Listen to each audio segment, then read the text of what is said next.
여러분 안녕하세요, 약입니다.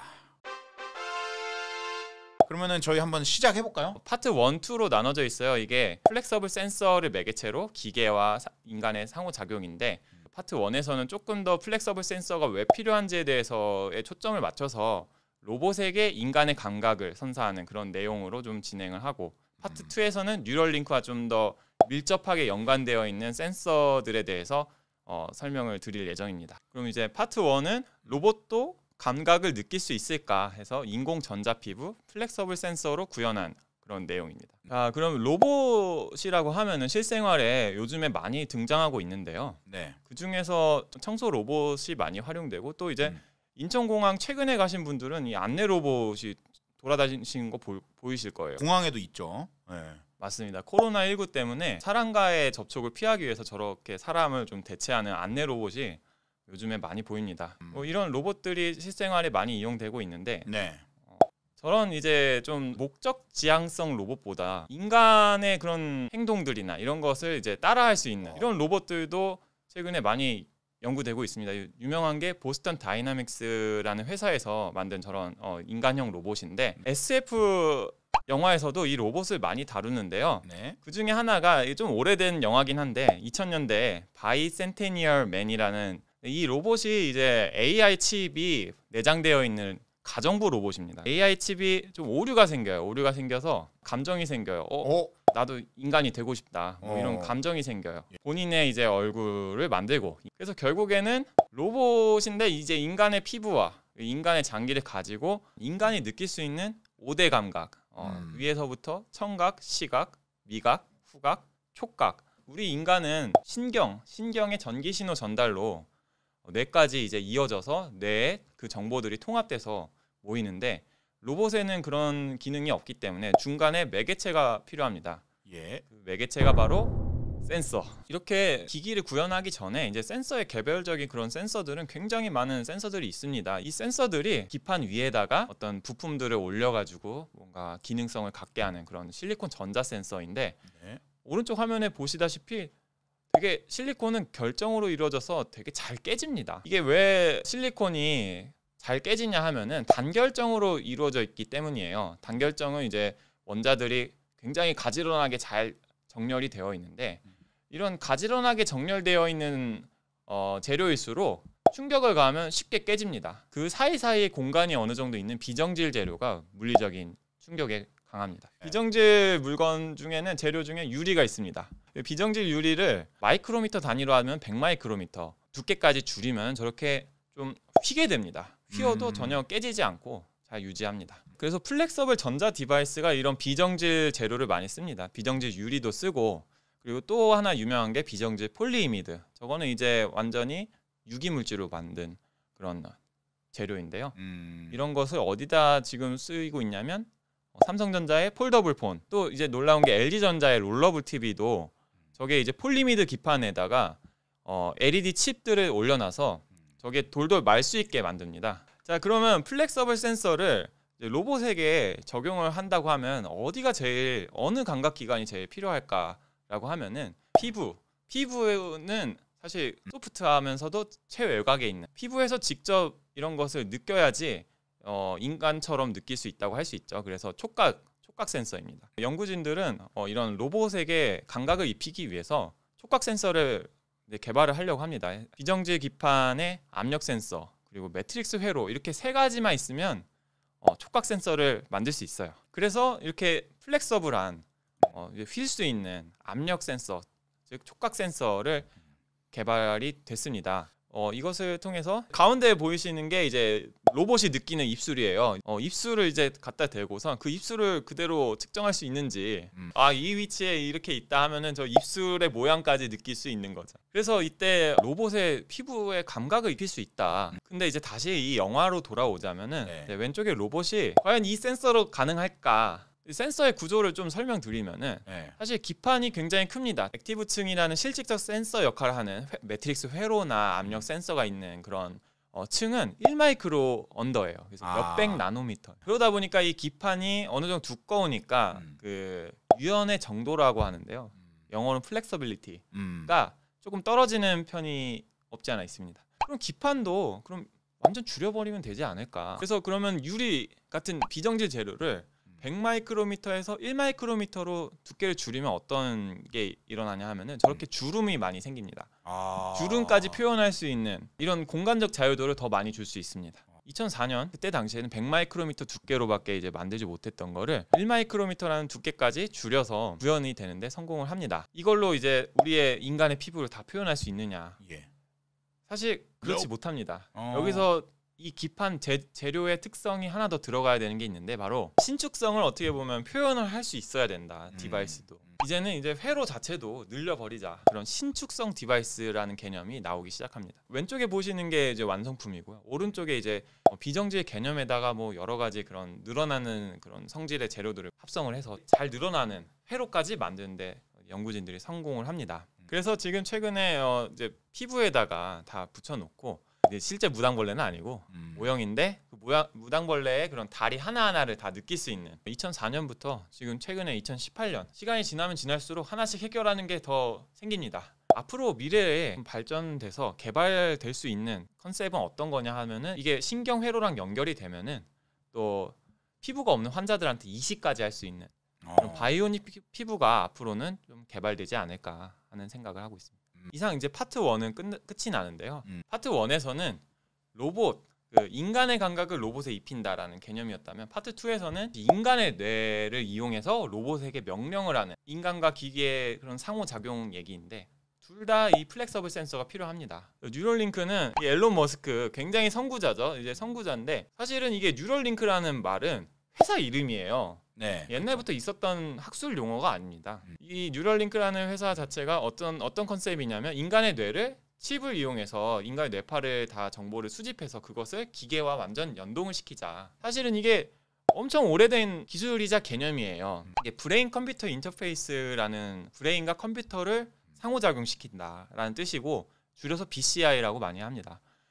이것도 이제 뭐 마찬가지인데요. 저기 이제 침처럼 되게 바늘처럼 보이는 게 우타 어레이라고 하는 그런 뇌 신호를 측정하는 그런 기기인데요. 1970년대쯤에 개발이 됐을 거예요. 네. 유타 대학에서 만든 그런 센서인데 저게 뭐 70년대 나왔으니까 사실은 70년대부터 연결을 하려고 부단히 노력을 했어요. 하지만 근데 이제 자원자가 없는 거죠. 네. 자원자가 없다 보니까 기술 발전이 좀 더딘데 네. 저기 컨셉만 보더라도 이제 헬로우라고 생각만 하고 기계가 바로 이제 그 생각 신호를 읽어드리고 헬로우라고 바로 써버리는 다른 행동들을 안 해도 바로 이제 기계가 알아듣는 그런 게 바로 이제 브레인 컴퓨터 인터페이스입니다. 근데 이 뉴럴링크라는 기술을 사실은 영화에서 공상과학적으로 많이 풀이를 해놨어요. 그 중에 이제 유명한 게 매트릭스예요. 그래서 이 매트릭스에서 이제 현실 세계 인간 지옥에서 가상 세계 인간 천국 어떻게 보면 정신을 넣어야 되는데 그때 사용되는 기술이 이제 BCI 말고 이제 여러분들이 잘 아는 뉴럴링크라고 할게요. 뉴럴링크 기술이 필요합니다. 그럼 이제 이 뇌 신호라는 게 어떤 거냐면 이 뉴런이라는 신경 세포들이 서로 어떤 정보를 전달하고 할 때 전기적인 신호를 어떻게 보면은 전달을 시켜요. 서로 뉴런 사이에. 네. 그 전기 신호가 전기장을 만들고 그 전기장을 칩이 중간에서 훔쳐오는 거예요. 얘네들이 이쪽으로 전기 신호를 보내는구나 하고 마치 우리가 생각을 하는데 이 생각을 딱 훔쳐가는 거죠. 도청하듯이 도청해서 딱 그거를 실제로 컴퓨터로 옮겨버린다는 거죠. 네, 맞습니다. 뇌 신호를 측정하는 방법이 크게는 3개 있어요. 세 종류가 있는데 그중에서 뭐 병원에서도 쉽게 할 수 있는 게 바로 뇌 전도 센서라고 해서 아무 수술 필요 없이 두피에다 꽂아가지고 두피에서 나오는 그런 신호들을 측정하는 뇌 전도 센서가 있고 우리 인간의 두개골이 굉장히 두꺼워요. 두껍고 이게 신호 전달을 방해를 합니다. 그렇다 보니까 이게 뇌전도 센서로는 만들 수 있는 응용 연구가 한계가 있습니다. 그럼 제일 정확하게 신호를 측정할 수 있는 방법이 아까 말씀드린 우타 어레이, 침습, 그러니까 뇌에 한번 침입을 한다. 그래서 이 침습형 전극으로는 굉장히 정확한 정보를 알 수 있기 때문에 현재 뉴럴링크 응용 연구는 대부분 뇌 침습형 전극으로 이루어지는데 또 하나 종류가 있어요.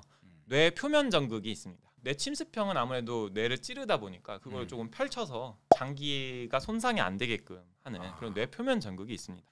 뇌가 다치셔서 이 환자분은 중증 그 지체 장애가 있으신 환자분이신 것 같아요. 그래서 네. 손을 자유자재로 움직일 수가 없는데 네. 아무래도 생각만으로 로봇에게 팔을 명령을 할 수 있으면 누구의 도움 없이도 혼자서 이제 음료수를 마실 수 있게 되는 거죠. 그러면 이제 현실 세계에 있는 뭐 매트릭스에 있는 사람들을 가상 세계로 넘기는데 이 뉴럴링크가 쓰인다고 했는데 과연 이게 가능할까라는 걸 생각해 보면은 사실은 뇌에서는 굉장히 다른 구간에 다른 기능들을 하고 있어요. 그럼 아까 저 이제 분은 팔 운동할 수 있는 국소 부위에만 이 침을 삽입해 가지고 그 곳만 이제 읽어 드리는 거예요.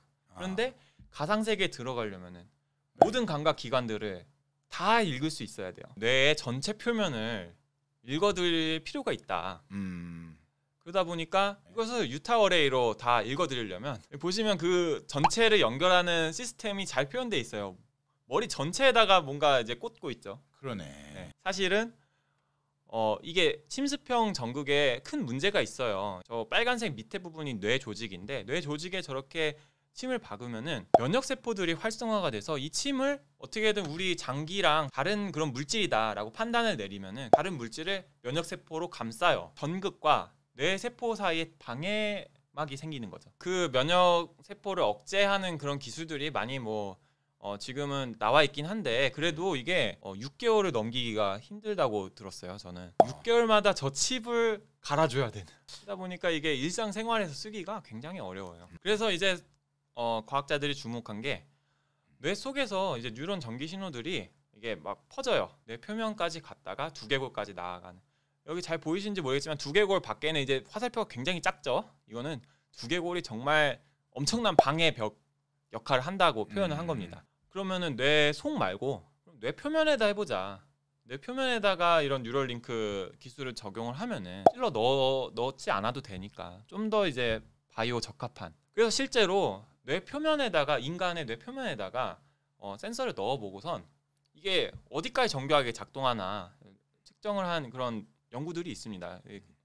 그 중에 하나인데 손가락 하나하나의 움직임을 이제 측정하는 데 성공을 했어요. 이게 아직 연구는 많이 진행되진 않았습니다. 아까 말씀드렸다시피 자원자가 별로 없기 때문에 하지만 충분히 가능성이 있다. 뇌 표면의 신호만으로도 저런 뇌 표면 센서에 대해서 많이 이제 과학자들이 관심을 갖기 시작해요. 두껍고 막 이제 메탈을 그냥 이제 두피에 넣는 것보다는 훨씬 더 얇은, 여기 보시면은 그 얘 중에 하나인데 76 마이크로미터. 근데 이것을 26 마이크로 줄이고 그리고 오른쪽 밑에는 7 마이크로미터로 줄이고 저기 멀리 있는 2.5 마이크로면은 뇌 표면에 잘 달라붙을 수 있는 그런 쉐이프를 가질 수 있게 됩니다. 여기서 이게 이 디바이스는 이제 1 마이크로미터 더 얇은 디바이스인데요. 쥐 뇌 표면에다가 붙여놓은 건데 굉장히 뇌 표면에 구석구석 잘 달라붙어 있는 것을 볼 수 있고 오른쪽이 이제 그거를 읽어드린 신호인데 아주 잘 신호가 읽힌 것을 또 볼 수 있습니다. 그러면은 이 디바이스가 최종 골이냐? 그렇진 않습니다. 이게 왜 그러냐면 저기 왼쪽에 보시면은 센서 네모 하나당 뭐 길게 늘어져 있는 게 보이실 거예요. 그게 바로 배선인데 오른쪽에 보시는 게 이제 모식도인데 센싱 에어리어가 센서라고 보시면은 m행 n열이라고 했을 때 배선의 숫자가 m 곱하기 n이 돼요. 근데 이제 두개골을 우리 인간의 두개골을 전체를 감싸고 싶으면은 사실은 100행 100열이라 볼 수 있는데 그럼 배선 숫자가 이 구조라면 10,000개가 돼요. 자 여기 보시면 이게 배선이 센서당 하나 있는 그런 이거는 두피 센서인데 이것에 대한 극복이 필요해요. 이 배선 수를 획기적으로 줄일 수 있는 이 매트릭스 회로, 왼쪽에 보이시는 게 일반적인 그런 패시브 형태, 오른쪽에 보이시는 게 액티브 회로예요. 액티브 회로. 뭔가 수동적이고 능동적인가 보네요. 맞습니다. 이게 하나의 선으로 여러 행의 정보를 얻을 수 있어야 되기 때문에 액티브적으로 좀 움직인다고 해서 액티브 회로라고 하는데 그 배선을 이용하면은 배선 수가 m 곱하기 n이었던 게 m 플러스 2n개밖에 안 되게 돼요. 그럼 이게 굉장히 많이 차이 나는 게 100행 100열이면은 1만 개였던 게 300개로 주는 거거든요. 배선 수가. 효율적으로. 네. 그래서 이제 드디어 이제 제 연구가 나오는데 이 이제 회로를 이용해 가지고 생체 신호 센서를 1 마이크로미터라는 굉장히 얇은 기판에서 만드는 데 성공을 합니다. 그래서 이때 사용한 그런 트랜지스터나 이런 거는 유기 물질로 제작을 해서 1 마이크로미터라는 얇은 방막에서 이렇게 메카니컬한 스트레스가 있어도 잘 버티는 그런 재료를 활용해서 1 마이크로미터 생체 신호 센서를 해서 또 이제 저 간격이 센서 간의 간격이 1mm의 그런 고해상도로 측정이 가능하다. 병원에서 하는 것보다 10배 더 작은 그런 레졸루션으로 측정이 가능하다. 이것을 또 또 여러 기능성을 더해서 이 전극을 격자 무늬 형태로 패터닝을 하면은 네. 투명해 보여요. 반투명. 그래서 오른쪽에 보시면은 이 투명 센서를 쥐의 뇌에다가 올려놓은 모습인데 표면에 이제 어느 위치에 놓을 수 있는지도 볼 수가 있는 거죠. 저 점선 박스 있는 게 지금 있는 거죠? 맞습니다. 투명한 게. 맞습니다. 저거를 이제 현미경으로 봤을 때는 이게 보이는데 반사 때문에 그냥 생체에다 붙이면은 거의 투명하게 보입니다. 아까 말씀드렸다시피 피부도 이제 늘어나는데 뭐 뇌라고는 안 늘어나냐? 그렇지는 않습니다. 뇌는 물론 움직임이 제일 적은 기관이긴 한데 인체의 모든 기관들은 어느 정도 신축성이 있어요. 그렇죠. 그러다 보니까 신축성을 또 가해줘야 되는데 저는 이제 조금 꼼수를 썼어요. 꼼수. 네, 어떤 꼼수죠? 1마이크로미터라는 얇은 기판에 육각형으로 구멍을 냈어요. 지금 실제로 늘려보면은 어떤 형태로 늘어나냐 하면은 3D 형태로 늘어나요. 예. 그렇게 물리적으로 늘어나기 때문에 안에 있는 그런 회로들은 전혀 손상이 가지가 않아요. 응용을 보여주려고 하면은 네. 아무래도 뇌는 가만히 있고 극한의 그런 신축이 있는 그런 환경이 아닌데 그러면은 다른 기관에다가 한번 붙여서 그 신축성이 있으면서도 생체 신호를 측정할 수 있는 걸 보여주자 해가지고 이제 테스트를 한 게 바로 쥐의 심장입니다. 쥐의 심장이고 즉 이제 심장이 팽창되고 수축할 때 그 자리에서 이제 3D적으로 움직이는 거죠. 그러다 보니까 이 신축성의 스트레스에 강하면서도 옆에 보이시는 게 신호를 측정한 거예요. 이제 4 곱하기 4로 신호를 측정했는데 저런 신호 우측에. 매핑이 가능하다라는 것을 이제 보여주었습니다. 말 그대로 이런 어떤 물리적인 그런 스트레스를 견디면서 기능을 할 수 있다. 이제 환경의 문제도 있어요. 사실 생체 신호 아까 말씀드렸다시피 노이즈가 너무 심합니다. 이 생체 신호 자체가 엄청 작기 때문에 저 밑에 보이시는 게 실제 이제 신호고 위에가 이제 노이즈를 탄 신호인데 저 안에서 이제 노이즈가 어디서 오냐 하면은 여기 보시면 빨간색 모자 쓰신 게 그게 바로 센서고 저희 이제 플렉서블 센서 역할입니다. 그래서 왼쪽에 보시면 EEG 암플리파이어라고 적혀 있죠. 저게 이제 증폭기입니다. 네, 저런 증폭기에 넣어야지만 이제 신호가 증폭이 되는데 저 증폭기가 어디 연결돼 있냐? 콘센트. 근데 저 콘센트가 엄청난 노이즈 원이에요. 그 이유를 설명드리면 발전소에 저렇게 어떤 식으로 전력을 생산하냐면은 터빈을 돌려요. 터빈을 돌리면은 전자석이 어떻게 전자기 유도죠. 전자기 유도를 통해서 저 AC 교류 전압이 나오는데 저 AC 교류 전압이 50에서 60Hz예요. 그 AC 교류 전압을 사실은 전력 송진하는 데는 굉장히 좋지만은 다시 이제 어쨌든 콘센트로 들어와서 우리가 전력 기구에 사용하려고 하면은 AC 교류 전압을 DC로 바꿔야 돼요. 신호 증폭기에 그 전압을 넣습니다.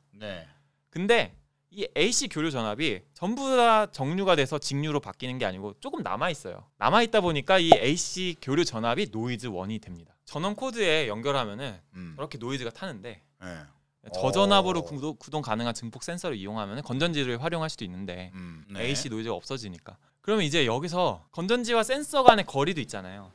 그 거리 안에서 또 노이즈가 타요. 주변에서 막 전자파 이런 것 때문에. 그래서 이게 태양전지를 저희가 왜 선택을 했냐면은 아무래도 1마이크로미터라는 얇은 두께 화학 전지를 올리기가 지금 기술로는 조금 어려운 걸로 알고 있어요. 오른쪽에 보시는 게 손가락 위에 있는 태양전지와 그 센서가 결합된 그런 센서인데요. 이게 바로 옆에서 전원을 공급해 주니까 노이즈가 확 줄어요. 왼쪽에 그래프 보시면 이제 거의 이제 정전압으로 볼 수 있을 거예요. 나머지는 되게 노이즈가 많은데 그래서 이거를 저희가 노이즈가 엄청 작게 잡을 수 있으니까 무슨 어플리케이션을 보여줄까 하다가 손가락 위에다가 이 디바이스를 놓고 심전도를 측정해요. 심장과 아주 멀리 떨어져 있는 손가락 위에서도 노이즈 없이 심전도가 측정이 가능하다는 걸 보여주기 위해서 일부러 거친 환경을 만드셨군요. 맞습니다. 그래서 이제 손가락 위에서도 심전도가 저 밑에 그래프처럼 측정 가능한 것을 보여주었습니다. 그럼 이제 저희가 뉴럴 링크를 위해서 필요한 그런 요건들을 배선 최소화라든지 신축성이라든지 전노이즈 뭐 이런 거는 해결해 왔어요. 지금 은근히 뉴럴링크 이야기 안 갔지만 다 이게 연결돼 있는 거였고 그 갖고 있는 문제들을 해결해 왔다. 네, 맞습니다. 그래서 근데 이제 앞으로 더 해결해야 될 거는 무선 시스템 정말 필요합니다. 무선 시스템이 왜 필요하냐면 이거 주렁주렁 달고 다닐 수는 없잖아요. 일론 머스크가 말하기로는 여기에 딱 전극을 해놓고 여기 귀에다가 뭘 해가지고 이거 블루투스로 연결되게 한다 막 이렇게 말을 했었거든요. 맞습니다. 그게 무선 시스템이잖아요. 맞습니다. 근데 아직은 좀 거리가 있나요? 그게 국소적으로 일론 머스크는 이제 어떻게 보면 국소적인 실험을 많이 하고 있죠. 뇌 표면 전체보다는. 그럼 국소적인 신호는 센서 개수가 적어요. 적다 보니까 아무래도 그런 게 가능할 수도 있어요. 근데 이런 대면적으로 뭐 1만 개 어떤 각기 다른 그런 정보들을 얻으려고 하면은 아직은 이렇게 쉽지만은 않습니다. 무선 시스템을 하기엔. 그렇구나. 근데 언젠가는 극복이 가능하다. 그러면 이제 극복이 좀 힘든 그런 게 어떤 거냐 하면은 임상 실험 데이터. 이건 사람한테 직접. 맞습니다. 네, 이게 사실은 뇌에다가 뭔가를 심어야 되는데 어떤 큰 수요가 있지 않은 이상 그 자기 뇌를 희생하기가 쉽지가 않아요. 그렇죠, 그렇죠. 이게 한 사람 한다고 되는 게 아닙니다. 그래서 엄청난 빅데이터가 필요해요. 임상 실험 데이터만 가지고 할 수 있는 게 바로 자각몽의 시각 정보를 바로 출력을 할 수 있는 거죠. 어떤 이미지 데이터로 얻을 수 있는 그런 어플리케이션은 사실은 임상 실험 데이터만 있으면 가능합니다. 그렇군요.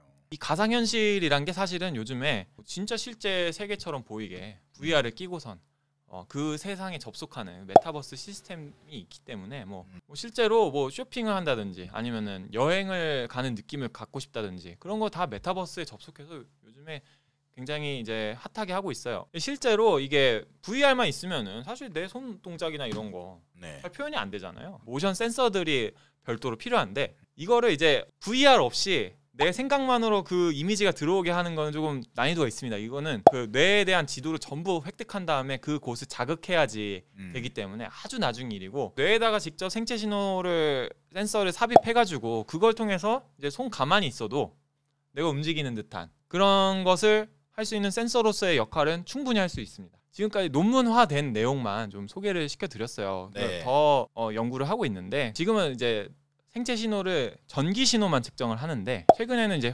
생화학 신호 그런 것도 측정을 해요. 측정하는 디바이스를 만들고 좀 병리학적으로 뭐 어떻게 이용할 수 없을까 이런 걸 하고 있는데 나중에 이제 또 논문화되고 또 공개할 수 있게 되면은 한번 또 초대해 주시면은 해설하는 강의 한번 준비해 보도록 하겠습니다. 감사합니다. 네, 그러면 저희 방송 이제 종료를 하도록 하겠습니다. 종료 인사하시죠. 인사할 시간도 많습니다. 여러분의 시간을 낭비해드릴 느리지만 쿨한 과학 랩미팅이었습니다. 감사합니다, 교수님들. 안녕.